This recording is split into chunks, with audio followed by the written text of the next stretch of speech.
ये सब कथाओं का, बलदेव तत्व का पहले हम लोग विवेचन किया है। जब यहाँ आते थे तब ये सब वर्णन होता था।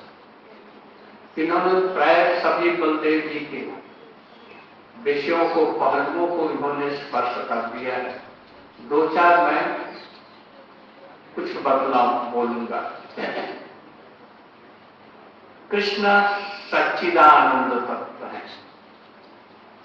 सच्चिदानंद सत, चित और आनंद स्वरूप।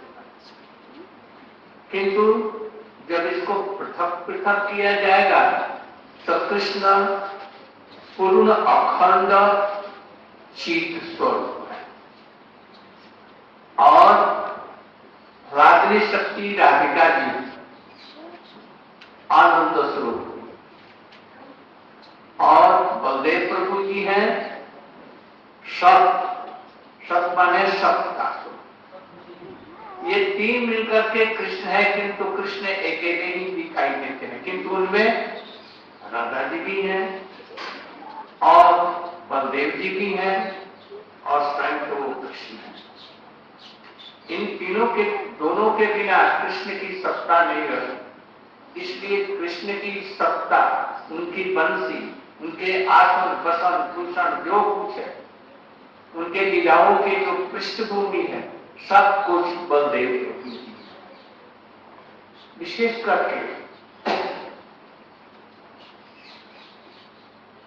बलदेव प्रभु जी अभी जो उन्होंने बतलाया, कृष्ण रो तो रहे हैं। बलदेव जी कहते हैं कि चलो वृंदावन में, किंतु फिर भी नहीं आते हैं। इसके भी बहुत से कारण हैं। बलदेव जी भी सभी उसी समय में आए और जैसा कि इन्होंने वर्णन किया, गोपियों से भी मिले। यही नहीं, उनको संतोष देने के लिए, उनका दुख दर्द भुलाने के लिए उन्होंने रास किया। वही दाऊ जी में रास, राम काट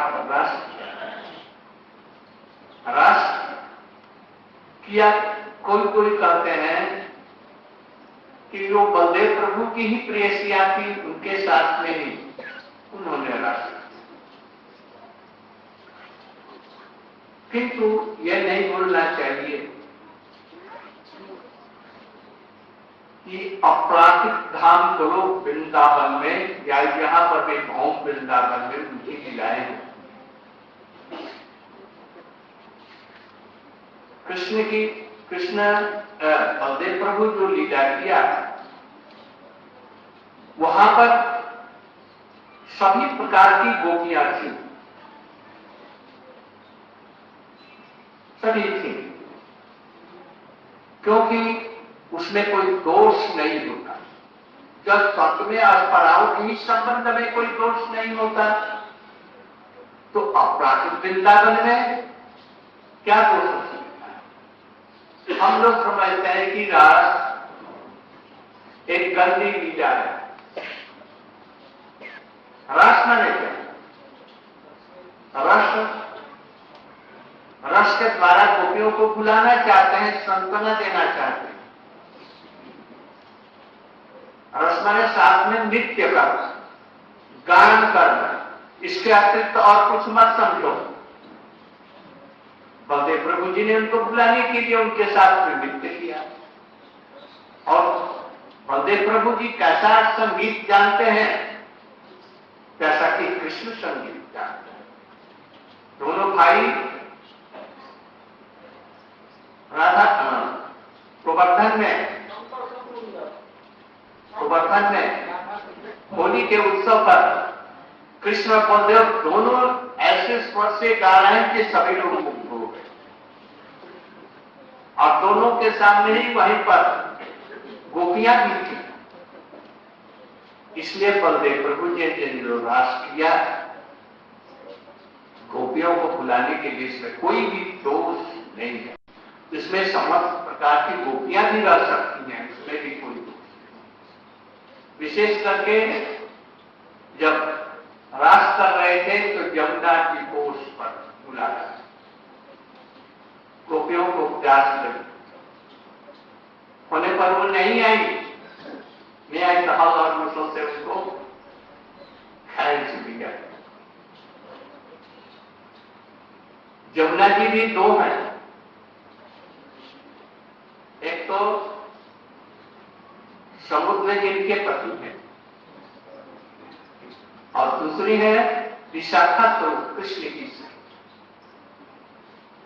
उन्होंने विशाखा जी को नहीं खींचा, उन्होंने जो समुद्र में मिलती हैं, जिनके पति समुद्र हैं, उनको खींचा। इसलिए इसमें भी दोष नहीं। विशेष करके और एक चीज दिख रहा है, दुर्भिक्ष बंदर को उन्होंने मारा। दुर्भिक्ष रामचंद्र जी का भक्त था और रावण के युद्ध में ये इन्होंने युद्ध किया था राम के लिए, किंतु लक्ष्मण जी के प्रति इनकी दुर्भावना थी, निंदा किया करते। जब कृष्ण लीला आई राम लीला के बाद, तो ये कृष्ण के प्रति तो इनकी भक्ति थी, किंतु बलदेव जी के प्रति पूर्व जन्म के संस्कार की वजह से ये भी बनी रही देवी, और उन्होंने बलदेव जी से अश्लील भावों को दिखलाया, गोपियों के कपड़े नोच डाले। तब बलदेव जी ने मुसल से उसको खींचा, फल से, और मुसल से उसे मारा। तात्पर्य क्या है? भगवान का भजन करने पर भी यदि उनके भक्तों की कोई निंदा करता है, बलदेव जी नहीं शामिल। इसलिए भगवान को मानते हैं और बलदेव जी को नहीं मानते हैं, ये अर्थ कुटी की भांति है। इसलिए हम लोगों को इसी प्रकार से रहने चाहिए। भगवान का भजन करते हैं किंतु भक्तों के प्रति निंदनीय व्यापार करते हैं, ये ठीक उचित नहीं है। ये एक समय में घूमते घूमते घूमते नैमिषारण्य में गए और वहां पर कथा हो रही थी। वहां पर लोग भाषण सुनना, वही भागवत की कथा करने बैठे थे और सौनक इत्यादि उनसे भी श्रेष्ठ महापुरुष लोग वहां पर हरि कथा सुन रहे थे। बलदेव जी आए, सभी उठ करके उनका स्वागत किया, किंतु ये दुर्बुद्धि उठा नहीं, मैं भागवत का वक्ता हूं, आचार्य हूं, भला मैं कैसे उठूं?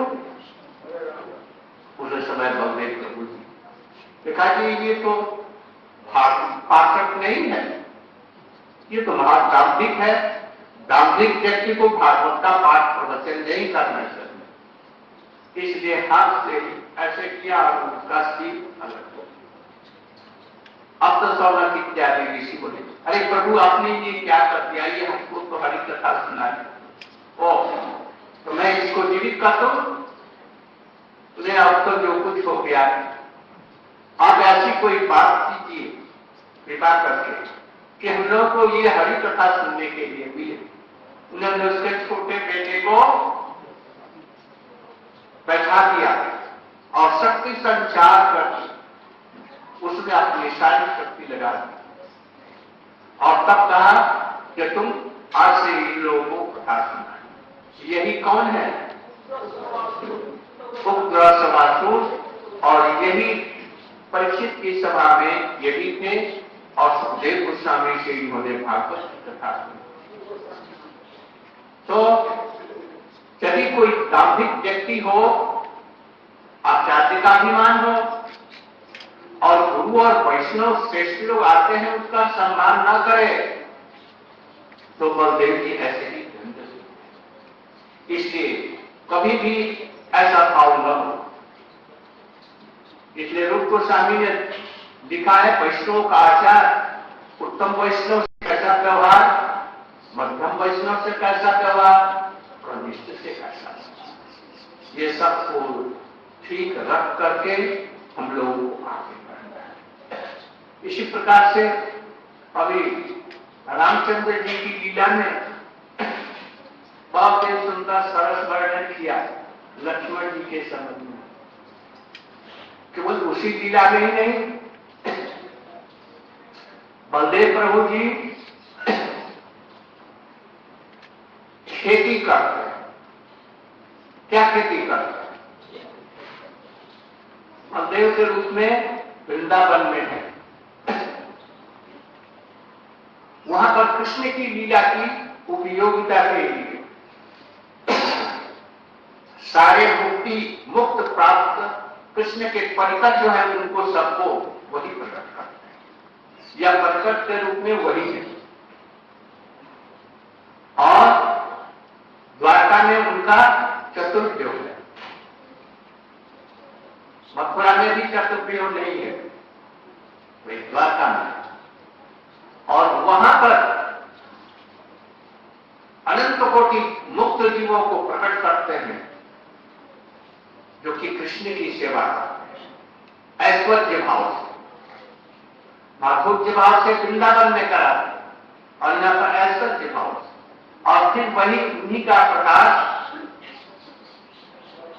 वैकुंठ में नारायण के निकट में संकर्षण, महासंकर्षण, वो मूल संकर्षण, ये महासंकर्षण। महासंकर्षण परम में वैकुंठ में राम इत्यादि हैं, नृसिंहदेव जी हैं और भगवत तत्व अवतार हैं, वहां पर उनके परिकर के रूप में नित्य मुक्तों को भी प्रकट करते हैं। और कर्णाब्धिशाही विष्णु के यहाँ वही उन्हीं के दृष्टि से सारे बद्ध जीव लोग प्रकट करते हैं। वहीं से कोई तटस्थ होने पर कोई भगवान की तरफ में देखते हैं, वैकुंठ की तरफ में, वो वैकुंठ में चले गए। और जो जिन्होंने माया की तरफ में देखा वो माया की तरफ जाए। इस तरह से बलदेव जी उनको प्रकट किया। और शेष के रूप में एक और रूप है, और वो क्या करते हैं, उन्हीं पर शेष कर्णाब्धिशाही विष्णु बैठते हैं या गर्भोदशाही शयन करते हैं, वो लोग शयन करते हैं और उनकी सब समय सेवा करते हैं। इस प्रकार से इन 5 रूपों में बलदेव प्रभु जी सेवा करते हैं। हल और मुसल बदलाया, खेती तो करते हैं, मुसल किस लिए, पाषंडियों का दमन करते थे। इसलिए बलदेव प्रभु जी की आज की आविर्भाव तिथि है। संक्षेप में बहुत सुंदर और सरस में बलदेव जी के तत्वों का वर्णन किया गया। बलदेव जी प्रभु जी हम पर और आप सभी पर कृपा करें, जो कृष्ण तत्व में भक्ति में हम लोगों का प्रवेश हो। यही प्रार्थना करके आज का वक्तव्य समाप्त करता हूं। गौ प्रेमानंद प्रभु की। और मैं गोवर्धन में जाऊंगा, कुछ लिखूंगा, पढ़ूंगा, तुम भी एक दिन आना होगा, 2 दिन के बाद में, 1 दिन के बाद में। जो जाएंगे उसका ये नाम वो आज चंद्र ग्रहण भी है, शायद 2 बजे से 5 बजे तक, 5 बजकर